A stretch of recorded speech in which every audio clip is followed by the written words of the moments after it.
এটা আমাকে শুনিয়েছিল আমার এক সিনিয়র ছিলেন, তিনি হংকংয়ে থাকতেন। তিনি এখন অস্ট্রেলিয়াতে থাকেন। ইনি সাউথ ইন্ডিয়ান, মানে সাউথ ইন্ডিয়ান, সাউথ থেকে, সাউথ ইন্ডিয়ান বলাটা ভুল, she is from Bangalore, rather from Karnataka. And উনি আমার অফিসে সিনিয়র ছিলেন। তো ওনার সাথে গল্পে গল্পে একদিনকে উনি এরকম, যা হয় বসে অনেক সময় আমাদের, এটা আমার যখন আমি পিআর এজেন্সিতে কাজ করি তখনকার মানে তখন শোনা, যেরকম হয় মাঝে মাঝে আমরা একটু গল্প করতাম, কারণ অনেক রাত্রি রাত্রির কাজ করতে হতো।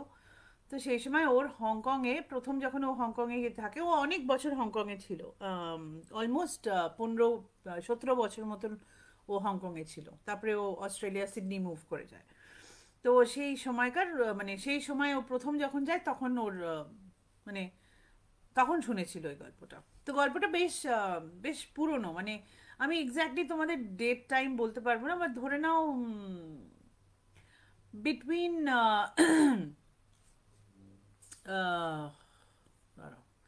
আমি 1990-র পরে, মানে 1994-5-এর ঘটনা মোস্টলি, আমার যতদূর দীপার কাছ থেকে শোনা তাই মনে আছে। সো এবার হংকং, যদি তোমরা কেউ গিয়ে থাকো বা জানো, it is a busy business district আছে একটা, আর একটা সাবারবান হংকং আছে। সাবারবান মানে শহরতলি যাকে আমরা বলি, বেসিক্যালি যেখানে রেসিডেন্সিয়াল এরিয়া বেশি, not very too many offices, not too many shops. হংকংয়ে একটা তোমার ডিস্ট্রিক্ট আছে যেখানে তুমি খাবার জিনিস পাও, ইলেকট্রনিক্স খুব ভালো পাওয়া যায়, ইত্যাদি ইত্যাদি। সো এরম ভাবে সিটিটা মোটামুটি ভাগ করে, মানে সিটিটা তো তোমার রিক্লেম ল্যান্ডের ওপরে, মানে ইটস অ্যান আইল্যান্ড। সো সিটিটা তোমার রিক্লেম ল্যান্ডের ওপরে, সেই জন্যে মানে বম্বের মতন, আই এম সরি, বম্বের মতনও হংকংয়ে থাকার জন্যে জায়গাটা এরকম ভাবে নয়, বাট ভার্টিক্যাল, সব লম্বা লম্বা উঁচু উঁচু বিল্ডিং, সেখানে লোকজন থাকে। এবার এই ঘটনাটা যখন ঘটেছিল তখন দীপা প্রথম প্রথম হংকং গেছিল, এবং ও ওরকম বাড়ি টাড়ি খুঁজছিল, এবং ফ্ল্যাট খুঁজছিল, বাড়ি তো বলবো না, অ্যাপার্টমেন্ট খুঁজছিল, এবং একজনের সাথে শেয়ার করতো, ওর একটা বন্ধুর সাথে। তো ন্যাচারালি এই খোঁজার সময় কার ঘটনা, তো সাবাবান এরিয়াতে একটা এরকম, একটা একটু একটু পুরনো বিল্ডিং ছিল, মানে বিল্ডিং কমপ্লেক্স ছিল। প্রত্যেকটা টাওয়ার বা প্রত্যেকটা ধরো ব্লকে ওদের এরকম 13-14 মতো, না 14-15 মতো ফ্লোর ছিল, এবং ওরকম অনেকগুলো টাওয়ার আছে। এখন তো দেখছো এরকমই আমাদের আর্কিটেকচার হয়ে গেছে, to accommodate more and more people. তো ভার্টিক্যাল বিল্ডিংস হয়, বা ভার্টিক্যালি থাকার জায়গা হয়। তো দীপাকে, দীপার ওই বন্ধুটা যার সাথে ও ফ্ল্যাট শেয়ার করতো, সে ওই ঘটনাটা ওকে বলেছিল। সো ওই রকম ওই ওই পুরনো ওই রকম যেটা টাওয়ার বলছি, যে বিল্ডিং ব্লকটা ছিল, সেটার কোনো একটা টাওয়ারে 11th ফ্লোরে একজন ভদ্রমহিলা, বেশ বয়স্ক ভদ্রমহিলা, তার প্রায় তখন 80 বছর বয়স, তিনি একা থাকতেন। ফ্ল্যাটটা খুব ছোট ছিল, মানে অবভিয়াসলি ওনার নিজের থাকার জন্য খুব বড় ফ্ল্যাট দরকার ছিল না। তো ফ্ল্যাটটা ছোটই ছিল, ধরো একটা বেডরুম, একটা living room cum dining room, তার সাথে তোমার ওয়াশরুম, কিচেন, আর একটা খুব সুন্দর ব্যালকনি ছিল। হুম। আর ব্যালকনিটাতে, ব্যালকনিটাতে, মানে ব্যালকনিটা ঢাকা ছিল না, বা কোনো গ্রিল টিল ছিল না। ব্যালকনিটার ওপর দিক থেকে এমনভাবে ব্যবস্থা করা ছিল যে, যেহেতু জায়গা কম, ওপর দিক থেকে তুমি গাছ রাখতে পারো, মানে হ্যাঙ্গিং প্লান্টস রাখতে পারো। তোমার যদি মানে প্লান্টসের শখ হয়, তাহলে তুমি রাখতে পারো। আর ওই ওয়েদারে গাছপালা ভালোই হয়। সো উনি ওখানে ওরকম গাছ টাছ করতেন, ইত্যাদি ইত্যাদি, ওরকম একা একা থাকতেন। ওনার এক ছেলে এক মেয়ে, কিন্তু ওনার ছেলে স্যাডলি মারা গেছিল। আর ছেলের যে ছেলে, মানে ছেলের একটাই ছেলে, সে তখন ইংল্যান্ডে পড়াশোনা করছে। ওনার মেয়ের বিয়ে হয়েছিল মাকাওতে। তোমরা নিশ্চয়ই জানবে যে মাকাও হংকংয়ের কাছাকাছি, কিন্তু it's a different city all together. তো যেতে আসতে সময় লাগে। এবং মাকাওতে ও সেখানে তার স্বামী এবং দুই ছেলে মেয়েকে নিয়ে থাকতো। এবার যা হয় সকলেরই বিজি লাইফে, বা হোয়াট এভার ইট ওয়াজ, মায়ের সাথে খুব একটা সম্পর্ক মানে সেরকম একটা যাতায়াত ছিল না। এবং যেহেতু আমি তোমাকে 94-95 সালের কথা বলছি, তখন তো এত মোবাইল ফোন ছিল না যে ভিডিও কলিং এটা সেটা হ্যানা ত্যানা হবে।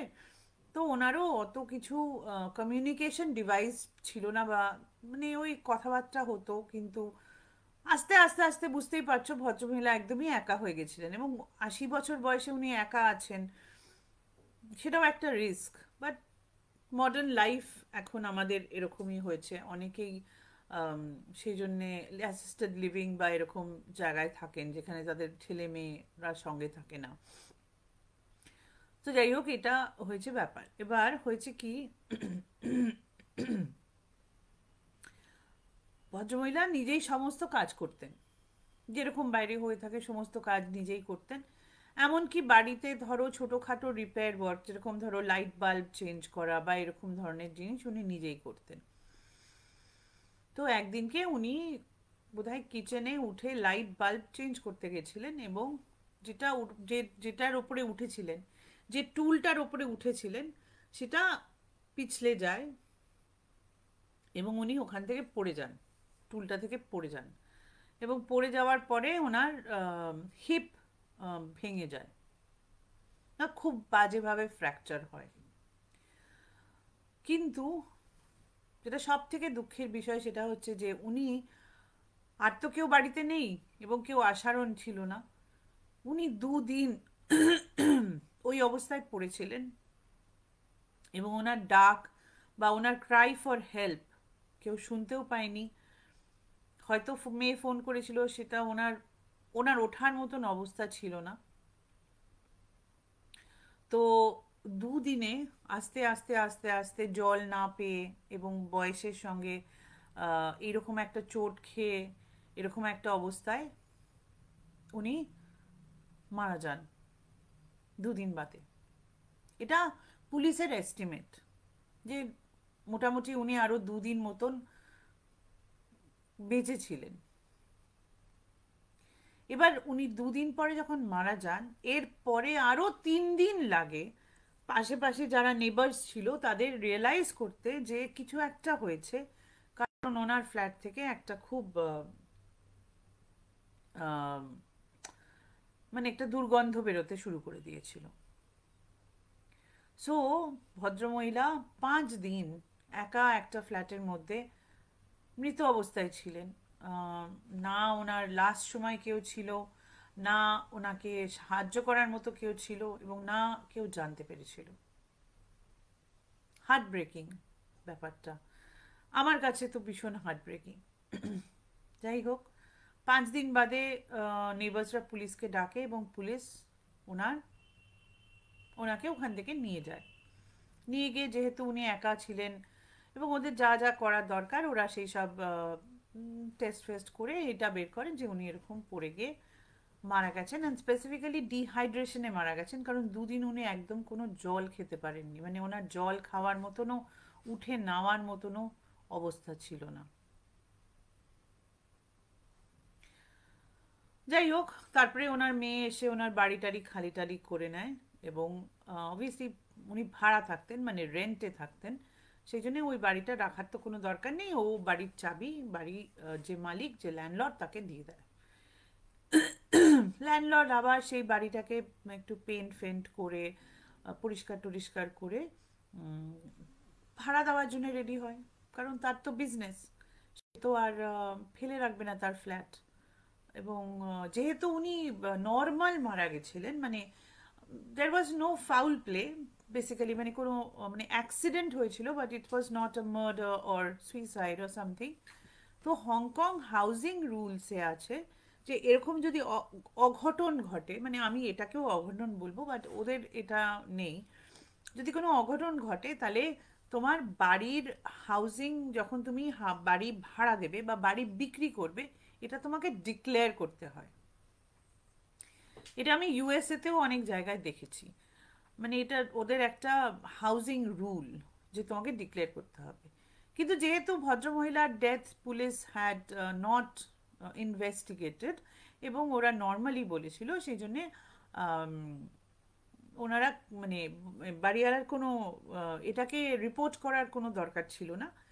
ও কি করে, একটু ভাড়াটা কমিয়ে দেয়, 10% মতন ভাড়াটা কমিয়ে দেয়। এবং তখন হংকংয়ে অনেক বাচ্চা কাচ্চা আসছে তোমার মেনল্যান্ড চায়না থেকে পড়াশোনা করার জন্য। তোমাদেরকে একটা ছোট ইয়ে বলে দিই যে হংকং অনেকদিন ব্রিটিশ, মানে it was under the British rule till about 1990 মতো, 1990 মানে 89-90 অবধি, before China had taken over Hong Kong, because Hong Kong is Chinese territory, or it's part of China.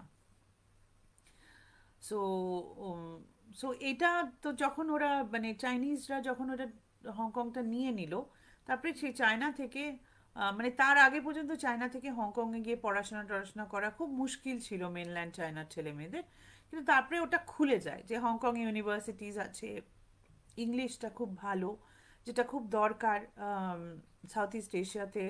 English is something that is needed world wide for business এবং আলাদা জিনিসের জন্যে। তো ওখানে একটি মেয়ে, আহ, ডাইলা বলে একটি মেয়ে, সে আসে এবং ভাড়াটা যেহেতু তার বাজেটের মধ্যে ছিল, সে বাড়িটা ভাড়া নেয়। বাচ্চা মেয়ে, কলেজে পড়তে এসছে, এই ধরো 18 বছর কি 19 বছর বয়স। তো সেই বাড়িটা ভাড়া নেয় এবং বাড়িটা ওর জন্য একদম পারফেক্ট, একটা বেডরুম এ ও মানে ভাড়া দিয়ে ও নিয়ে নেয়। এবার প্রথম কয়েকদিন ওর কিছু হয়নি, তারপরে ওনা এই ভদ্র মহিলাকে আবছা আবছা দেখতে থাকে। মানে ও যে দেখছিল সেটা ও নিজেও বুঝতে পারেনি। তার কারণ হচ্ছে যে ও ঘুমিয়ে পড়তো, মানে সারাদিন ইউনিভার্সিটিতে পড়াশোনা করে এসে তারপরে ও বাড়িতে ফিরে রান্না করে খেয়ে দিয়ে অবভিয়াসলি টায়ার্ড হয়ে পড়তো, ঘুমিয়ে পড়তো। এবার ঘুমিয়ে ঘুমিয়ে ও খুব ভিভিড স্বপ্ন দেখতো। মানে কিছু স্বপ্ন থাকে যেটা তোমার মনে থাকে না, কিছু স্বপ্ন থাকবে যেটা তুমি অনেক সময় জেগে ওঠার পরে তোমার অনেকক্ষণ মনে থাকে। এরকমও হতে পারে যে তোমার অনেক দিন মনে থাকতে পারে কিছু জিনিস সেই স্বপ্নের। সো ডায়লার এই মনে পড়তো, মানে তাহলে ও ও অত বেশি এটাতে কোনো মানে পাত্তা দেয়নি। একজন ভদ্রমহিলার মুখ দেখতে পাচ্ছে, এবং যত দিন যাচ্ছে ভদ্রমহিলার মুখটা না আরো ওর কাছে মানে ক্লিয়ার হয়ে উঠছে। মানে একটা যদি তুমি আবছা আবছা কিছু দেখো, এবং over over a period of time সেই জিনিসটা মানে অ্যাজ ইফ তোমার ফগি হয়ে আছে, কিন্তু সেই ফগটা কাটতে কাটতে ক্লিয়ারিটি আসছে। সো আর ও তারপরে আস্তে আস্তে একটু কথা শুনতে পাচ্ছে। মানে ওই ভদ্রমহিলা ওকে বলছে যে তুমি কোথায় ছিলে এতদিন, তুমি কেন আসোনি, আমার তো অনেক দরকার ছিল, তুমি কেন আসোনি, তুমি কেন এত দূরে থাকো। তো এটাতে ও খুব একটা পাত্তা দেয়নি। কিন্তু ওর যেটা হয়েছে, এই স্বপ্নটা ও বারবার বারবার দেখার পরে না ওর রাত্রিরে ঘুম ভেঙে যেতে শুরু করলো, ওর ঘুমের একটা ব্যাঘাত হতে শুরু করলো। তখনই ওর বন্ধু বান্ধবদের এই কথাটা বলেছিল। তো অবভিয়াসলি অনেকেই বিশ্বাস করেনি এই কথাটা, মানে বলেছিল যে না না কিছু একটা হয়েছে, তোর বোধহয় খাওয়া দাওয়ার কোনো ইয়ে হচ্ছে, বা তুই খুব টায়ার্ড হয়ে পড়েছিস সেই জন্য তুই এরসব দেখছিস। It is nothing, don't worry about it, যেরকম আমরা বলে থাকি। এবার 18-19 বছরের বয়সের লোকেরা এত ভুটটুট বিশ্বাস করে না। তো তো ডায়লা কি করেছিল, ওই যে বললাম না ওদের ওর বারান্দাটাতে ওর ওই ঝোলানো বাগানের একটা ইয়ে ছিল। তো ও বিগোনিয়া মানে ফুল, বিগোনিয়া বলে একরকম ফুল হয়, খুব সুন্দর ফুল, ওর খুব পছন্দের ফুল ছিল। তো ও চারা এনে বেগোনিয়া ফুল লাগিয়েছিল ওখানে। তো জল টল দিত, সুন্দর সুন্দর ফুল হতো ইত্যাদি ইত্যাদি। আর একটা ছোট্ট স্টেপ ল্যাডার ছিল, মানে একটা ছোট কি বলে মই, তো মানে মই বলো তোমরা বাংলাতে, মই বলে তো, ছোট দুটো স্টেপের একটা ল্যাডার ছিল, যে একটু উঠে দিতে হবে কারণ গোটা জিনিসটা একটু ওপর দিকে, মানে বারান্দার ওপর দিকটাতে, মানে ধরো বারান্দার ছাদ থেকে ওই ঝোলানো পটস গুলো ছিল। তো ও কি করতো, যখন ওর এই এই বার বার করে ও এই কথাটা শুনছে আর এইটাই রিপিট হতো, মানে ভদ্রমহিলা এটাই বলতেন যে তুমি কোথায় ছিলে এতদিন, তুমি কেন আসোনি, তুমি জানো আমার কত অসুবিধা হয়েছে, তোমার তো আগে চলে আসা উচিত ছিল। এইটুকুই কথা ও শুনতে পেত। তারপরে ওর ঘুমটা ভেঙে যেত, আর কিছু দেখতে পেত না। তো তখন ও কি করতো, মাঝে মাঝে আর ঘুম আসতো না, তখন ও বারান্দায় গিয়ে দাঁড়াতো, বারান্দায় গিয়ে দাঁড়িয়ে একটু গাছে জল দিত, একটু সুন্দর, বাইরে যদি চাঁদ টাঁদ কিছু দেখা যেত, মানে জেনারেলি ও বাইরে একটু ঠান্ডা হাওয়ায় গিয়ে দাঁড়িয়ে, মানে একটু হয় না, তোমার যদি ঘুম ভেঙে যায় তো তুমি উঠে একটু জেনারেলি ঘুরে বেরিয়ে একটু দেখে টেখে এসে আবার শোয়ার ব্যবস্থা করো। তো ও তাই করতো। এই করতে করতে করতে করতে প্রায় 2-3 মাস মতন হয়ে গেছে, আর গোটা জিনিসটা ইনক্রিজ করে যাচ্ছে। কিন্তু যেহেতু ডায়লা যখন প্রথমবার বলেছিল, ওর বন্ধু বান্ধবরা কেউ এত সিরিয়াসলি নেয়নি, ও জিনিসটা চেপে গেছে। হুম। ও আর কাউকে বলেনি এর ব্যাপারে, মানে আর কারুকে ফলো আপ করেনি এর ব্যাপারে। তারপরে একদিনকে উম, একদিনকে রাত্রিবেলা এই জিনিসটা খুব প্রমিনেন্ট হয়ে গেছে, মানে তখন ও আর স্বপ্ন দেখছে না, ও অলমোস্ট ভদ্রমহিলাকে বাড়ির মধ্যেই দেখছে। এবং ভদ্রমহিলা বলছেন যে এত দেরি করে এলে, যখন সব হয়ে গেল, আগে এলে না কেন, আগে কেন এলে না, মানে গলায় কিন্তু কোনো রাগ নেই, একটা অভিমান আছে, একটা উম, একটা কমপ্লেন্ট আছে, কিন্তু মিষ্টি গলাটা, মানে কোনো রাগারাগি নেই, কোনো আহ, মানে দুঃখ আছে গলাটার মধ্যে। তো ও বুঝতেই পারছে না কি করবে। তো সেদিনকে ও আবার উঠে বারান্দায় গেছে, জল টল দিচ্ছে, গাছে টাছে দিয়ে দাঁড়িয়ে আছে, কিন্তু ওর ভীষণ অস্বস্তি লাগছে। তখন বলছে আমাকে তুমি হেল্প করো, আমার না খুব দুঃখ, আমার খুব কষ্ট, আমার খুব ব্যথা করছে, আমাকে একটু হেল্প করো। তো এই কথাটা যখন ও বলছে, তখন ও বারবার নিচের দিকে তাকাচ্ছে, ফর সাম রিজন ডায়লা বারবার নিচের দিকে তাকাচ্ছে। তারপরে আমার নিজেরই মনে হয়েছে যে বাবা, 11 ফ্লোরে, মানে 11th ফ্লোর থেকে আমি এরকম নিচের দিকে কেন তাকাচ্ছি। আর এটা একটু ভয় পেয়ে গেছিল, ভয় পেয়ে গিয়ে ফেরত চলে গেছে, আবার ঘরের মধ্যে ঢুকে গেছে। ঢুকে গিয়ে কোনো কারণে, মানে কোনো ইয়ে করে চোখ টোক মানে বন্ধ টন্ধ করে যে ঘুমাতে হবে, কালকে ক্লাসে যেতে হবে। এই কথাটা ও ওর একটা বেস্ট ফ্রেন্ডকে বলেছিল অনেক দিন বাদে, মানে 2-3-4 মাস বাদে। তখন ওর বন্ধু বলেছে যে তোর এখনো প্রবলেম হচ্ছে, তো এটা তো বেশ সিরিয়াস ব্যাপার। তখন ওই বন্ধুটার মনে হয়েছে যে না, এটা তো খুব সিরিয়াস ব্যাপার, উম, এটা তো ঠিক নয়। তাহলে কি আমরা কারোর সাথে কথা বলবো? তো ডায়লগ বলেছে হ্যাঁ দে, মেবি কলেজে যে কাউন্সিলর আছে তার সাথে কথা বলি। আমি ঠিক বুঝতে পারছি না কি হচ্ছে, বাবা মাকেও বলতে পারছি না, কি বলবো বাবা মাকে, মানে আমি এই এই জিনিসটা কাউকেও ঠিক মতো বোঝাতে পারছি না। তো ওর বন্ধু বলেছে যে ঠিক আছে, যে কালকে কালকে আমি তোর বাড়ি যাব। হ্যাঁ, মানে কালকে মানে হচ্ছে ধরো সে যেদিনকে কথা বলেছে সেদিনকে হয়তো বৃহস্পতিবার বা শুক্রবার। তো বলেছে শনিবার রোববার ছুটি আছে, আমি তোর বাড়ি যাব, তাহলে গিয়ে আমরা দেখবো কি জিনিসটা কি হচ্ছে তোর সাথে। তো বলেছি ঠিক আছে। এবার শনিবার সকালবেলা উঠে ওই বন্ধুটা খবর পেয়েছে, মানে বন্ধুটা কেন, গোটা কলেজে খবর পেয়েছে যে ডায়লা 11তলা ফ্লোর থেকে পড়ে গিয়ে মারা গেছে। আম, এই ঘটনাটা ঘটেছে রাত্রিবেলা 2টো নাগাদ। সো বাঁচানোর তো কোনো সিন ছিল না, মানে 11তলা থেকে ও নিচে পড়েছে, ওর তো মানে সমস্ত হাড় গোড় বডিতে যা ছিল সব চুরমার হয়ে গেছে, বাঁচানোর কোনো মানে চেষ্টা করার কোনো সিনই ছিল না। হয়ে গেছে। তখন ওর বন্ধুটা এটা গিয়ে তখন অবভিয়াসলি সবাই কলেজে আশেপাশের লোকজন সবাই জিজ্ঞেস করছে কেন করেছে, ও কি সুইসাইড করলো? কিন্তু কেন, মেয়েটা তো খুব ভালো ছিল, সুইসাইড করার তো কোনো কারণ ছিল না। তখন ওর বন্ধুরা এরকম বলতে শুরু করেছে যে এইরকম ও শুনছিল, মানে যেন ওকে নিচ থেকে কেউ ডাকছে, বলছে এবার তুমি এসো, এবার তুমি এসে আমাকে একটু হেল্প কর, মানে সাহায্য করো, আমার না ভীষণ ব্যথা করছে, আমি উঠতে পারছি না, এরকম একটা। ও এই আগের দিন বলেছিল ডায়লা ওকে, সেটাও সবাইকে বলেছে, যে হয়তো শুক্রবার দিনকে রাত্রিরে গোটা জিনিসটা এমনই জায়গায় চলে গেছিল যে ও আর নিজেকে কন্ট্রোল করতে পারেনি। এবং ওই মানে ও যে গাছে জল দিচ্ছিল সেটাও জানা গেছে, কারণ ওর জল দেওয়ার যে জিনিসটা ওটাও পড়ে আছে ওখানে, মানে ও জাস্ট ল্যাডারে উঠে ওপর থেকে কোনো কারণে নিচে পড়ে গেছে বা ঝাঁপিয়ে পড়েছে। তো এটা ছিল ঘটনা, মানে এটার কোনো সলিউশন নেই, এটাই হচ্ছে ঘটনা। তো তারপরে অবভিয়াসলি ওই বাড়িটাকে তো এই যে ল্যান্ডলর্ড, তাকে তো ওটা রিপোর্ট করতে হলো যে এখানে একটা অ্যাক্সিডেন্টাল ডেথ হয়েছে, এবং সবাই আশেপাশেও জেনে গেল।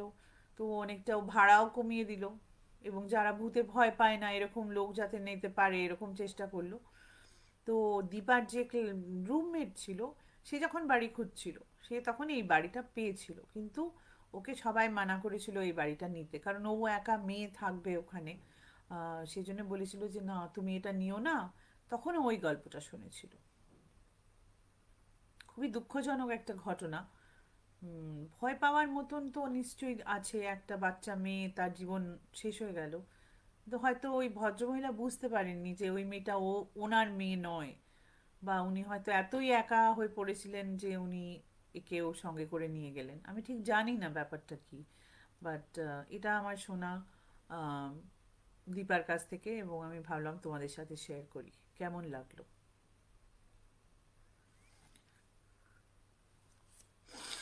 তোমাদের কেমন লাগলো? ভালো লাগলো?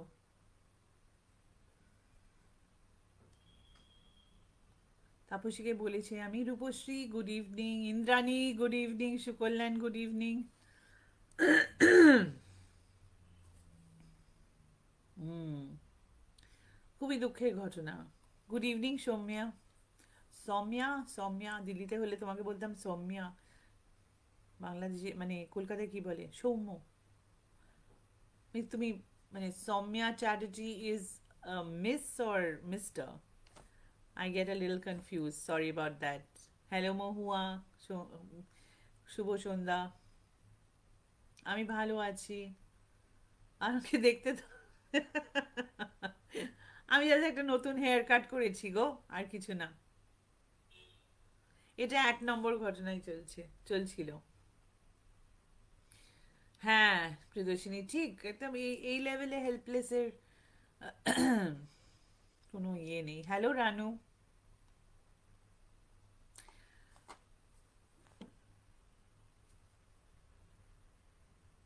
হ্যাঁ, হতে পারে, হতে পারে। ওকে, এবার আমরা যাব কোরিয়াতে। ফ্রম হংকং আমরা যাচ্ছি সাউথ কোরিয়াতে। সাউথ কোরিয়ার এই গল্পটা কিন্তু ভূতের গল্প নয়, কিন্তু ভূতের গল্প থেকে কিছুটা কম ভয়ের নয় এটা অ্যাকচুয়ালি। আমি যখন শুনে মানে পড়েছিলাম, এবং পরে যখন দেখে মানে ফলো আপ করেছি এটা নিয়ে, মানে সাউথ কোরিয়ার কিছু লোকের সাথে কথাবার্তা বলেছি, তখন শুনে খুব ভয় লেগেছে। ঠিক আছে, তো গল্পটা যে বলেছে মানে যার সঙ্গে হয়েছে তার ধরো এখন মোটামুটি বছর 40-এর বয়স হবে।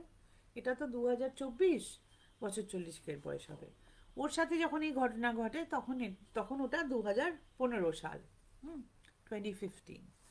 সো এই ছেলেটার তখন ধরো 30 বছর বয়স, মানে আমি ছেলেই বলছি। ছেলেটার তখন 30 বছর বয়স। তো 30 বছর বয়সে মানে ছেলেটা সাউথ কোরিয়াতে পুসান, মানে অবভিয়াসলি সিওল আছে যেটা ক্যাপিটাল, বা তাছাড়া পুসান বলে একটা খুব ফেমাস সিটি আছে ওদের ওখানে। হুম, যদি তোমরা কেউ সাউথ কোরিয়া গিয়ে থাকো, বা মানে ট্রাভেল করে থাকো বা কাজ করো বা সামথিং, তোমরা জানবে Busan is very famous for night life. Busan is very famous for food. এই যে অনেক কে পপ গ্রুপসগুলো, যে কোরিয়ান পপ গ্রুপস বা কোরিয়ান যে কোরিয়ান ড্রামা বা সিরিয়াল যেটা খুব ফেমাস এখন সব বাচ্চা কাচ্চাদের জন্যে, এই অনেক পুসান থেকে তারা এসেছে। সো এই পুসানে এই ছেলেটি একটা মানে ধরো ও হচ্ছে পোস্টম্যান। হুম, ডেলিভারি পার্সন। সো ও ওখানে কাজ করতো, মানে হি ওয়াজ আ পোস্টাল ডেলিভারি পার্সন। এবং আফটার এই তোমার যখন আমাদের অ্যামাজন, ফ্লিপকার্ট টাইপের অর্গানাইজেশনগুলো এসে গেল, ই কমার্স যখন আমাদের এসে গেল বাড়ির কাছে জিনিসপত্র, তখন একটা ওদের মানে ওদের ওদের দেশে পোস্টাল সার্ভিসের কি ব্যাপার আমি অত ডিটেলসে জানি না, বাট ও তখন এরকম ডেলিভারি এজেন্ট হয়ে গেল, মানে যে বাড়িতে এসে পার্সেল দিয়ে যায়, বা আম, মানে পোস্ট অফিসের সাথেও কাজ করতো ও, আবার এই ডেলিভারিরও কাজ করতো, এই অ্যামাজন ট্যামাজন টাইপের অনেক অনেক আছে। এদের মধ্যে। এবার ও যে রুট থাকে, এবার পোস্টম্যানদের মানে যারা পোস্টম্যান বা যে পোস্টাল ডেলিভারি করে, তারা তো গোটা সিটিতে করে না, প্রত্যেকেরই সিটির একটা একটা একটা পার্ট, এবং সেই পার্টেরও একটা পার্ট তাদের কাছে ভাগ করা থাকে চিঠি দেওয়ার জন্য। তো ও যেখানটাতে চিঠি বিলি করতো বা চিঠি বিলি করতো বলো, পার্সেল ডেলিভারি করতো, বা সেখানে ও একটা একটা নাম পায়, মানে মানে একটা নাম দেখতে পায়। একটা একটা লোকের নাম দেখতে পায়। এবং অনেক ওই বাড়িতে ওই বাড়িটাতে অনেকগুলো ডেলিভারি করেছে, মানে বেশ 3-4টে বার ডেলিভারি করার পরে ওর মনে হয়েছে যে আমি এই নামটা চিনি। কি করে চিনি, কি করে জানি এই নামটা? আর চিন্তা করতে করতে ওর তখন মনে হচ্ছে, আরে আমার সাথে স্কুলে পড়তো একটা ছেলে, তার তো এই নাম ছিল, তাহলে কি একই লোক? কারণ ও অনেকদিন একটু চিন্তা করেছে যে মানে যা মানে ধরো এরকম নামে তো অনেক লোক হতে পারে, মানে একই নামে লোক হতে পারে। তো তখন মাঝে ঠিক আছে, হতে পারে অন্য লোক, কিন্তু আমি একবার গিয়ে উম, খবর নেব, একবার গিয়ে ওর সাথে কথা বলবো, যদি আমার বন্ধু হয়, যেরকম মনে হয় না আমাদের। তখন ও গিয়ে একদিনকে পার্সেল ডেলিভারি করার সময় উম, ওই ওখানে ওয়েট করে ওকে বলেছে এর সাথে দেখা করবো। তো দেখা করে দেখা গেছে যে ঠিক ঠিক ও ঠিকই ধরেছিল, এটা হচ্ছে ওর স্কুলের বন্ধু। তো যা হয়, অতদিন বাদে বন্ধুদের সাথে দেখা হয়েছে। আমি তো বলছি ওর তখন 30 বছর বয়স। এবার তুমি স্কুল ছেড়েছো যখন তুমি 17-18 বছর বয়স, 12 বছর বাদে দেখা হয়েছে তোমার বন্ধুর সাথে। অত কথাবার্তা, তুই কোথায় থাকিস, তুই কি করিস, ইত্যাদি ইত্যাদি প্রচুর কথাবার্তা, আবার একটা কানেকশন হয়ে গেল, যেরকম আমাদের স্কুলের বন্ধুদের সাথে অনেক দিন বাদে দেখা হলে হয়ে থাকে। তো দুটো ছেলে, ও মানে ওরও তখন বিয়ে থা হয়নি, এরও কোনো বিয়ে থা হয়নি, বাস একটা ব্যাচেলার ছেলে দুটো, দুজনেই একটা ওরকম ধরনের তোমার এরকম ধরনের চাকরি টাকরি করে, ভালোই মানে মোটামুটি ভালোই রোজগার টোজগার করে। তো দুজনে খুব ভাব হয়ে গেল, তো 3 মাস ওরা বেশ কাজের পরে দেখা করছে, কোথাও যাচ্ছে, সিনেমা দেখছে, যেরকম হয়, খুব ভালো লেগেছে ওর ওখানে ওর বন্ধুকে পেয়ে। তখন ওর বন্ধু ওকে বলছে যে কিরে, তুই এত বছর বয়স হয়ে গেল, 30 বছর, কবে বিয়ে থা করবি? তো ও বলছে তুই কবে করবি, তুইও তো 30 বছর বয়স, তুইও তো করিসনি বিয়ে থা। তো বলছে হ্যাঁ রে, আমাদের না মেয়ে খুঁজতে হবে। তখন ও বলছে দেখ, আমার তো খুব একটা রোজগার নেই, আমাকে কোন মেয়ে বিয়ে করবে, প্লাস আমি এত কিছু সাংঘাতিক সুন্দর দেখতে নই, আমাকে কে বিয়ে করবে? তখন বন্ধু বলছে না ওরকম বলছিস কেন, নিশ্চয়ই লোক আছে, মানে আমি খুঁজবো তোর জন্য, আমি আমার জন্যও খুঁজবো, তোর জন্যও খুঁজবো। তখন ও এসে বলেছে ঠিক আছে, তুই খুঁজিস, আমি যাব, আমি মানে বিয়ে করব না, মানে প্রথমে দেখাশোনা করব, মানে will date, will get to know the person, প্রথমেই তো বিয়ে করার কোনো মানে হয় না। তো বলছে ঠিক আছে ঠিক আছে, আমি সিরিয়াসলি করব এটা কিন্তু। তো বলছে ঠিক আছে। তো এরকম 1 সপ্তাহ বাদে ওকে ফোন করেছে ওর বন্ধু, ফোন করে বলছে এক্সাইটিং নিউজ জানিস তো, এরকম আমার দুজনের সাথে কথা হয়েছে, মানে আমার একজনের সাথে আলাপ হয়েছে, এবং সে বলেছে যে তার দুটো বন্ধু আছে যারা যারা ওই রকম সিঙ্গেল, এবং তারা আমাদের সাথে একদিন দেখা করতে চায়। ভেরি এক্সাইটিং, দেখা করবো। বাট মানে আর কি, কাজের কাজ, ওর কাজ এ করে টরে ঠিক হয়েছে। তোমার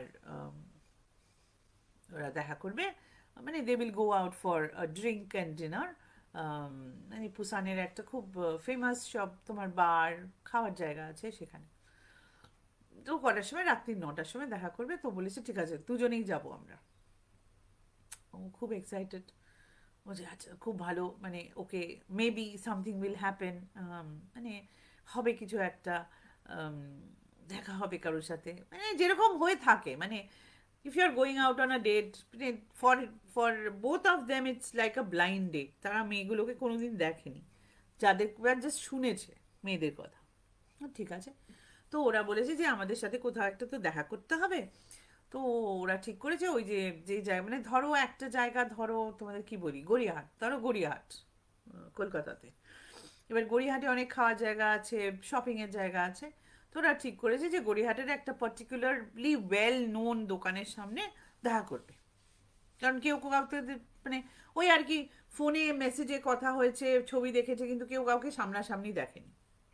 তাও ওই বন্ধুটার সাথে কথা হয়েছে, অন্য একটা একটা মেয়ের, এর সাথে কারোর সাথে কথা হয়নি।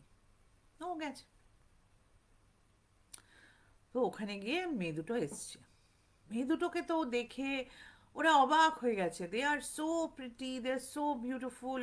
ওদের থেকে বেশ একটু বয়সে ছোট, মানে এরা যদি 30 হয়, তাহলে মেয়েগুলোর বয়স খুব বেশি হলে 21-22-এর বেশি বয়স নয়। ওরা এক্সপেক্ট করেছিল যে মেয়েগুলো একটু ওদের ক্লোজার টু এজ হবে, মানে ধরো 26, 27 বা 28, 29 বা 30 বছরের মেয়ে হবে। তো ওরা তো মানে, আর তারা খুব সুন্দর দেখতে, মানে একদম মডেলের মতন সুন্দর দেখতে তারা। তো এই যে ছেলেটার গল্প কথা বলছি, যে পোস্টাল ওয়ার্কার, তার একটু মনে মনে সন্দেহ হয়েছে। সে বলছে যে এরকম মেয়েরা আমাদের সাথে কেন বেরোবে, মানে এদের তো অনেক কিছু এরা মানে পেতেই পারে, আমাদের সাথে কেন বেরোবে। কিন্তু ও দেখছে যে ওর বন্ধু, অন্য যে মেয়েটার সাথে, ওর বন্ধুর যার সাথে আলাপ হয়েছিল, সে তারা একদম মানে কতদিনের পুরনো জানা শোনার কথা হয়ে যাচ্ছে। তখন ও মনে মনে ভাবছে যে হতে পারে আমার বন্ধুর হয়তো অনেক কানেকশন ভালো আছে, বা হতে পারে যে এরা হয়তো আমাদের মতনই ক্লাসের মেয়ে, কিন্তু ওর দেখতে শুনতে ভালো হবে না, এরকম কোথাও কি লেখা আছে? নেই তো। তো বলছে ঠিক আছে ঠিক আছে, চলো চলো চলো। তো ওরা একটা সামনে একটা রেস্টুরেন্ট বা রেস্টুরেন্ট কাম ড্রিঙ্কিং জায়গা ছিল, সেখানে গিয়ে বেশ 9টা থেকে ড্রিঙ্কিং করতে শুরু করে দিয়েছে, এবং খাওয়া দাওয়া খাচ্ছে, ড্রিঙ্কিং করছে, একটু নাচছে, একটু ডান্স করছে, যা করে থাকে ইয়াং লোকেরা তোমার নাইট ক্লাব বা বারে গেলে। এই করতে করতে 11:30 বেজে গেছে। হুম। তো 11:30 যখন বেজে গেছে, তখন ওর বন্ধু বলেছে যে আমরা না এই শনিবার, ধরো এটা শনিবার ছিল, আমরা না শনিবার শনিবার আর একটা বারে যাই এখান থেকে, চলো তোমাদেরকে নিয়ে যাব। মানে they are very smitten with the girls. আর মেয়েগুলো খুব ভালো, মানে ওদের সাথে ব্যবহার খুব ভালো, মানে আম, কোনো ইয়ে নেই, মানে কোনো সেরকম ধরনের কোনো রকম প্রবলেম হয়নি। বলছে যে কোথায় যাবে তোমরা? বলছে আমরা ক্যারিওকি করতে চাই, ক্যারিওকি বারে যাব, চলো ওখানে যাব, আমরা বেশ সুন্দর গান গাইবো। আর গিয়ে আমরা ওখানে গিয়ে সাজো খাবো। সাজোটা কি জিনিস? ব্যাপার হচ্ছে যে আমাদের দেশে যেটাকে তোমরা যেটাকে আমরা বাংলা বলে থাকি, বা যেটা হচ্ছে কান্ট্রি লিকার, ওদের ওখানে ওটা ঠিক কান্ট্রি লিকার না, ওদের ওটা রাইস ওয়াইন। হ্যাঁ, যেটা তোমার সাকি বলে, যেটা জাপানে যেটা রাইস ওয়াইন, সেটা কোরিয়াতে বলে সাজো। It's a very, it's a national drink, মানে ন্যাশনাল ড্রিঙ্ক মানে কোরিয়াতে গেলে সবাই তোমাদেরকে বলবে যে একটু সাজো ট্রাই করো। It's a very potent drink, মানে বেশ ভালো রকম অ্যালকোহল কন্টেন্ট আছে। তো ছোট ছোট, মানে সাকিও যেরকম ছোট ছোট অল্প অল্প খেতে হয়, ইটস নট লাইক মানে ফ্রুট জুসের মতন তুমি খেতে পারবে না, you have to have it small, in small doses with something. তো যাই হোক, তো তো বলেছি যে, তো মেয়েগুলো বলছি না না, ক্যারিওকে বারে যাবো না, ক্যারিওকে বারে অনেক ভিড় হবে। তো বলছে তাহলে কোথায় যাব? তো বলছি জানো তো, আমাদের একটা চেনাশোনা বন্ধু আছে, যে এরকম একটা ফুড স্টল চালায়, সেখানে খাওয়ারও হেভি পাওয়া যাবে, আর ও আমাদেরকে উম, বিনা পয়সায় সাজো খাওয়াবে। তো বলছে কেন খাওয়াবে? বলছে না, ওর না এখনো লিকার লাইসেন্সটাও পাইনি, তো সেই জন্যে ও রাখে মাঝে মাঝে। তো আমরা বলেছিলাম যে আজকে তোমাদের সাথে দেখা হবে, তো তো বলেছে ঠিক আছে, ওরাও রাজি হয়ে গেছে। এবার ফুড স্টলগুলো কি, ধরো এরা হচ্ছে তোমরা যদি সাউথ ইস্ট এশিয়াতে বেড়াতে যাও, যদি সিঙ্গাপুর বা ভিয়েতনাম বা কম্বোডিয়া বা এইসব জায়গায় যাও, বা কোরিয়াতেও যাও, আহ, এখানে অনেক রাস্তায় ফুড স্টলস থাকে, ছোট ছোট ছোট স্টল, যেরকম আমাদেরও হয় এখানে। বিভিন্ন বিভিন্ন জিনিস বিক্রি করে, এবং সেই ফুড স্টলগুলো কিছুতে তোমার বসার জায়গা থাকে ভেতরে, মানে স্টলটা হচ্ছে একটা রেস্টুরেন্ট, কিন্তু রেস্টুরেন্টের মতন it's a semi permanent structure, মানে কোনো সময় দরকার পড়লে সেই স্ট্রাকচারটাকে খুলে নেওয়া যায়। এরকম না যে একটা ইট কাঠের জিনিস, এটা হচ্ছে তোমার আহ, ধরো টেন্টের মতনই একটা ব্যাপার, ফুড স্টল। তো ওখানে অনেক ফুড স্টল, যেখানে ওর সেই বন্ধুর ফুড স্টল, তো ওদের কিছু সেরকম মাইন্ড হয়নি। কিন্তু তারপরে সেকেন্ড টাইম এই লোকটার আবার একটু খটকা লেগেছে, কারণ ওই ফুড স্টলে কেউ নেই, মানে কোনো লোক নেই, শুধু ওরা আর এই যে ভদ্রমহিলা, মানে যে চালায় তার বেশ একটু মানে ওদের বয়সী সে ভদ্রমহিলা, কিন্তু সে ভদ্রমহিলাও খুব সুন্দরী, ভীষণ কথাবার্তা ভালো বলছেন, কোনো রকম আম, মানে তার কোনো রকম ইয়ে নেই, ওদেরকে দেখে খুব আদর আপ্যায়ন করে বসিয়েছে। তো এই লোকটা আর পারেনি, তখন জিজ্ঞেস করেছে যে আচ্ছা, এখানে তো সব ফুড স্টলে এত ভিড়, তো তোমার ফুড স্টলে ভিড় নেই কেন, লোকজন ভেতরে বসে নেই কেন? তো বলছে দেখো আমি না জেনারেলি টেক অ্যাওয়ে করে থাকি, আমি টেক অ্যাওয়ে দিয়ে থাকি, মানে আম, আমি মানে এখনো আমি শুরু করছি, তো তো আমার এত জিনিসপত্র নেই লোকজনকে বসিয়ে খাওয়ার মতন, প্লাস সেগুলোকে ধোয়া পরিষ্কার করার জন্য আমাকে লোক রাখতে হবে। তো আমার খুব লোক সংখ্যা কম, সেই জন্য আমি কি করি, আমি টেক অ্যাওয়ে করে দিই, প্যাক করে দিই, লোকে নিয়ে চলে যায়। কিন্তু তোমরা আসবে বলে আমি একটু সাজু আনিয়েছিলাম, এবং আমি প্লেট টেটেরও ব্যবস্থা করেছি তোমরা খাবে বলে। Good explanation. এটা হতেই পারে, কারণ ও হয়তো নতুন নতুন স্টল শুরু করছে, তো ওর মানে সকলের কাছেই তো মানে পয়সা কড়ির তো একটা লিমিট থাকে, মানে কতটা তুমি খরচা করবে, কতদিন চালাতে হবে, এবং ফুড বিজনেসে তোমাকে মোটামুটি ইয়ে করতে হয়, আম, মানে সব কিছু ফ্রেশ দিতে হয়, ফ্রেশ রাখতে হয়, ইত্যাদি ইত্যাদি। সো ঠিক আছে, এবার খাওয়া দাওয়া হচ্ছে, গল্প টল্প হচ্ছে, তারপরে ও ওই সাজো বার করেছে। সাজো বার করেছে এই ছোট্ট ছোট্ট তোমার শর্টস গ্লাসেস হয় এরকম সাইজের, এরকম সাইজের শর্ট গ্লাসেস হয়, তার মধ্যে ও সাজো ঢেলেছে, ঢেলে পাঁচজনের জন্য সাজো বার করেছে, যে ও চিয়ার্স করে আমরা একটু সাজো খাবো।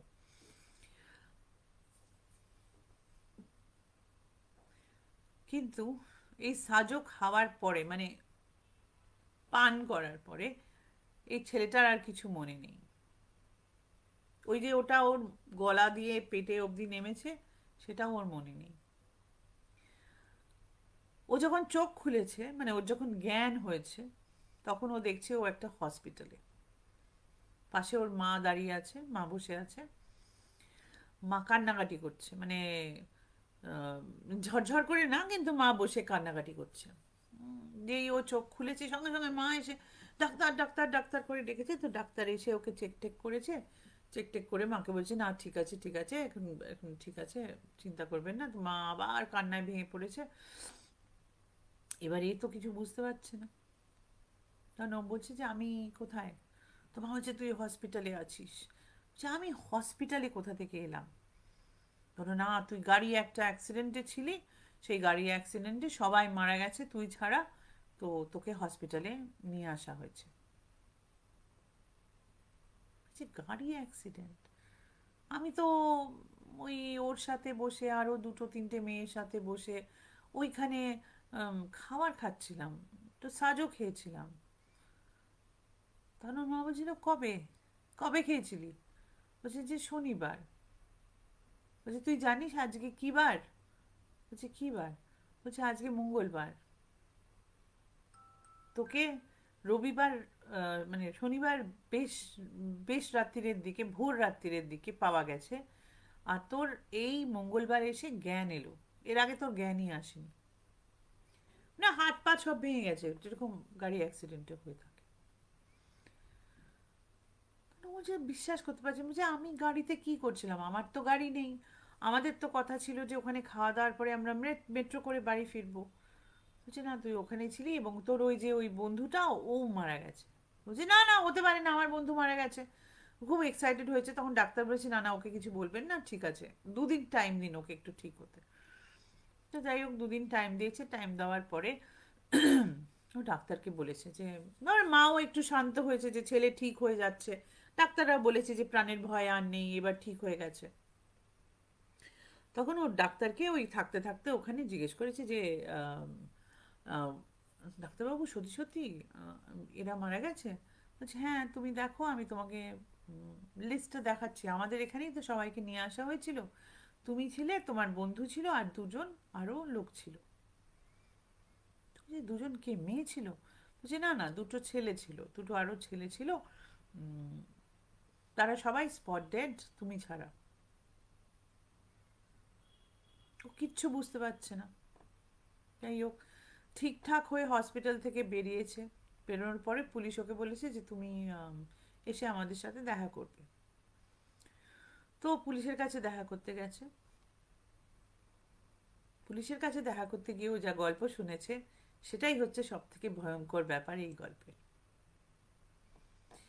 পুলিশের সাথে দেখা করতে গিয়েও জানতে পেরেছে যে ওর বন্ধু ছাড়া আর যে দুজন ছেলে ছিল বা লোক ছিল ওর গাড়িতে, তারা হচ্ছে তোমার চাইনিজ মাফিয়ার লোক বা ট্রায়াড বলে তাদেরকে। তারা ভয়ঙ্কর, মানে অবভিয়াসলি মাফিয়ার লোকজন ভয়ঙ্কর হয়, তারা কেউই খুব একটা ফ্রেন্ডলি বা এরকম কিছু হয় না। আম, সমস্ত দেশেই মাফিয়া এরকম ভয়ঙ্কর, বা চাইনিজ ট্রায়াডের সারা ওয়ার্ল্ডে নাম আছে অ্যাজ বিং রুথলেস। তখন ও বলছে চাইনিজ ট্রায়াডের লোকের সাথে আমি গাড়িতে ছিলাম। বলছে হ্যাঁ তুমি গাড়িতে ছিলে। বলছে আমি কেন গাড়িতে ছিলাম? তখন পুলিশরা ওকে বলে যে তুমি যে চক্করে পড়েছিলে, ওই যে দুটো মেয়ে সুন্দরী দেখতে এবং তারপরে যে ভদ্রমহিলার কাছে তোমরা গেছিলে খেতে, এরা সবাই ট্রায়াডের লোক, মানে ওই মাফিয়ার লোক। এরা হিউম্যান অর্গান মানে হিউম্যান অর্গানসে ব্যবসা করে।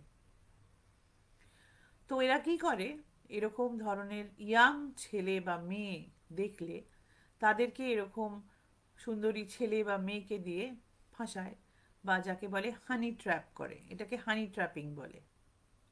হানি ট্র্যাপ করে এবং তারপরে ওই রকম একটা জায়গায় নিয়ে গিয়ে ওকে ওরকম ওরকম অ্যালকোহল খাওয়ানো হয়। সেই অ্যালকোহলের মধ্যে ট্র্যাঙ্কুলাইজার ছিল, হর্স ট্র্যাঙ্কুলাইজার, মানে একটা অ্যানিমালকে বা একটা ঘোড়াকে যেরকম অ্যামাউন্টের ট্র্যাঙ্কুলাইজার দিতে হয় তাকে ঘুম পাড়ানোর জন্যে, সেই অ্যামাউন্টের ট্র্যাঙ্কুলাইজারে আমরা মরে যেতে পারি, মানুষরা মারা যেতে পারে। কেটামিন বলে একটা ট্র্যাঙ্কুলাইজার আছে যেটা দেওয়া হয় ওর সিস্টেমে। যখন ও হসপিটালে ভর্তি হয়েছিল তখন ওর সিস্টেমে ওভারডোজ অফ কেটামিন পাওয়া গেছে এবং ওর বন্ধুর সিস্টেমেও পাওয়া গেছে। তো কি হয়েছিল বুঝতেই পারছো। ওদেরকে হানি ট্র্যাপ করে এই মেয়েটার ওখানে নিয়ে গেছে, নিয়ে গিয়ে ওদেরকে ওই সাজো খাইয়েছে। সাজো খাওয়ানোর সাজোর মধ্যে ছিল ট্র্যাঙ্কুলাইজার। এরা অজ্ঞান হয়ে পড়েছিল।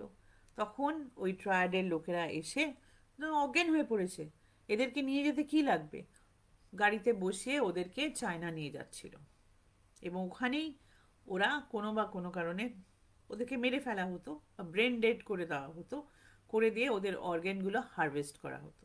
মানে যাদের লাংস, লিভার, হার্ট, কিডনি, যা যা দরকার, স্কিন, আইজ, যা যা দরকার সেগুলোকে ওরা এদের দুজনের কাছ থেকে নিয়ে নিত। এবং এটা একটা বিজনেস যেটা হংকংয়ে, সরি, কোরিয়াতে, কম্বোডিয়াতে, ভিয়েতনামে এবং আমাদের দেশেও খুব র্যাম্পেন্ট চলে। কারণ human organ trafficking is an illegal activity obviously, এবং তার ডিমান্ড এত হাই যে লোকে সব রকম পয়সা দিতে রাজি আছে নিজের জীবন বাঁচানোর জন্য বা নিজের কোনো প্রিয়জনের জীবন বাঁচানোর জন্য। তো ওরা পড়েছিল একটা হিউম্যান অর্গান ট্রাফিকিং গ্যাংয়ের হাতে। ছেলেরা বিশ্বাস করতে পারেনি। ওর তখন মনে হয়েছিল যে কেন আমি 3 মাস আগে আমার বন্ধুর সাথে দেখা করেছিলাম, আজকে আমার আমার জন্যে ও। তখন পুলিশরা বলেছে যে তোমার জন্যে না, তোমরা তো জানতেই না যে তোমরা কিসের মধ্যে ফেসে যাচ্ছ, তোমরা কিসের মধ্যে ঢুকে যাচ্ছ। ওরা এরকম লোকজনকে টার্গেট করে রাখে এবং এরা ওই অনলাইনে, তোমরা অ্যাপে যাদের সাথে দেখা হয় বা এরকম এরকম বা অনলাইনে দেখা হয়, তারা কে কি কেউ তো জানে না। তো এরকমভাবে ট্র্যাপিং আমরা অনেক কেস পেয়েছি, বাট তুমি ফার্স্ট যে বেঁচে গেছো বা তোমাকে ভগবান বাঁচিয়ে দিয়েছেন, কারণ তোমাদের ওই গাড়ি অ্যাক্সিডেন্টটাতে এরা 3জনে মারা যায় এবং তুমি বেঁচে যাও। ও বলেছে যে ও অনেকবার ওই রাস্তা দিয়ে হাঁটাচলা করেছে, অনেকবার ওই স্টলে গেছে, অনেকবার খোঁজ করার চেষ্টা করেছে, কারণ ওর সাথে যা হয়েছে এবং ওর বন্ধুর সাথে যা হয়েছে রিকনসিলিয়েশন করতে পারছিল না, মাথায় ওটা আসছিল না। এই হরারটা, মানে যত দিন গেছে ততদিন ওর কাছে ওই গোটা জিনিসটা ভয়াবহ হয়ে উঠেছে যে হয়তো ওর জেগে উঠতো কোনো একটা চাইনিজ নার্সিং হোম বা হসপিটালে, যেখানে ও দেখতো যে ও একটা বেডের সাথে বাঁধা এবং কেউ একজন ওকে আর একটা ইঞ্জেকশন দিচ্ছে যাতে ও ব্রেন ডেড হয়ে যায়। ওর বাঁচার আর কোনো আশা ছিল না, ওর মার সাথে কোনো দিন ওর দেখা হতো না, কেউ জানতেই পারতো না যে ওর কি হয়েছে, কেউ জানতেই পারতো না। তো এটা ছিল ওনার জীবন, মানে ওনার জুবানি যাকে বলে, from the horse's mouth, a scary story of আমরা কি বিপদে পড়তে পারি। সেই জন্য সাবধানে থেকো সকলে। অনলাইন বা ভার্চুয়াল যখন কারোর সাথে মিশবে, please please be careful. This was the true crime story. ভয় লাগলো একটু?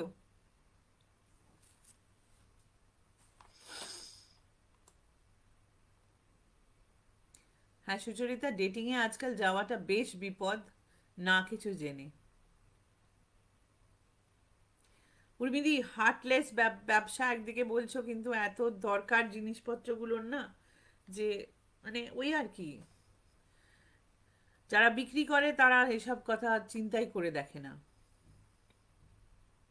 তারা আর কাজ করছে, তাদের তো জাস্ট একটা বডি নিয়ে যাওয়ার কথা, যে ও এর কাছ থেকে সমস্ত কিছু পাওয়া যাবে, এর হার্টও ভালো, লাংসও ভালো, এর এটাও ট্রান্সপ্লান্ট হবে, ওটাও ট্রান্সপ্লান্ট হবে। ওরা শুধু পয়সা দেখে। Everything is money in this world, sometimes আমার মনে হয়।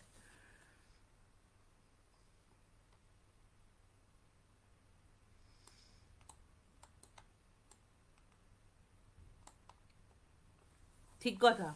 ভূতের থেকেও বেশি ভয়ঙ্কর মানুষ, ভূতের থেকে বেশি ভয়ঙ্কর, এটা কিন্তু আমি ভীষণ বিশ্বাস করি, যে আমাদের মানুষদের থেকে ভূতরা অনেক ভালো লোক। আচ্ছা শোনো, 10টা বেজে গেছে, আমি কি তোমাদেরকে লাস্ট গল্পটা শোনাবো? একটু কিন্তু লেংদি গল্প, তোমরা যদি বলো তাহলে আমি লাস্ট গল্পটা শোনাবো, নয়তো এখানে বাই বাই বলো, প্রায় 10টা বাজে, তো প্লিজ একটু বলো। না অরূপা, দুটো গল্প বলেছি, একটা গল্প এখনো বাকি আছে, তুমি যদি শুনতে চাও তোমাকে শোনাতে পারি।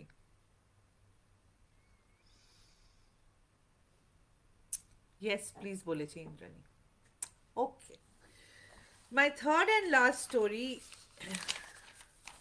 আমার মানে আমি একবারই চায়না গেছি, সেখানে আমার একজনের সাথে আলাপ, মানে অবভিয়াসলি অনেকজনের সাথে আলাপ হয়েছিল চায়না অফিস থেকে। আমি গেছিলাম তোমার দুটো জায়গায়, একটা হচ্ছে সাংহাই আর একটা হচ্ছে বিজিং, এই দুটো জায়গায় গেছিলাম। তো বিজিংয়ে আমার যে কলিগ ছিল, একজন কলিগ ছিল, তার কাছে শোনা একটা গল্প। এটা ভূতের গল্প বলবো না কিসের গল্প বলবো আমি জানি না, তোমরা শুনে বলো। আচ্ছা সবাই বলেছে ইয়েস ইয়েস, ওকে বলছি। আচ্ছা যদি কারোর 10টার সময় যাওয়ার থাকে, খাওয়ার থাকে, please feel free, no problem, পরে লাস্ট গল্পটা শুনে নিও। তো এবার আমার কলিগ যে, মানে যার গল্পটা বলবো, তার নাম হচ্ছে জেনজি। হুম, ও মানে মহিলা, মেয়ে, তার নাম হচ্ছে জেনজি। জেনজি মানে হচ্ছে তোমার চাইনিজে গোল্ড বা সোনা, বা সোনার মতন। আম, জেনজি ধরো আমাদের থেকে একটু বয়সে বড় ছিল তখন, মানে আমার সঙ্গে যখন ওর আলাপ হয়েছে, এটা হয়েছে তোমার 2011 সালে ঘটনা, মানে আমার সাথে, আমি চায়না গেছিলাম 2011-তে। তো জেনজির তখন মানে বছর দু তিনেকের বড় হবে জেনজি আমার থেকে। উম, তো এটা জেনজির সাথে হওয়া, মানে সাথে মানে কি, ওর বাড়িতে হওয়া ঘটনা।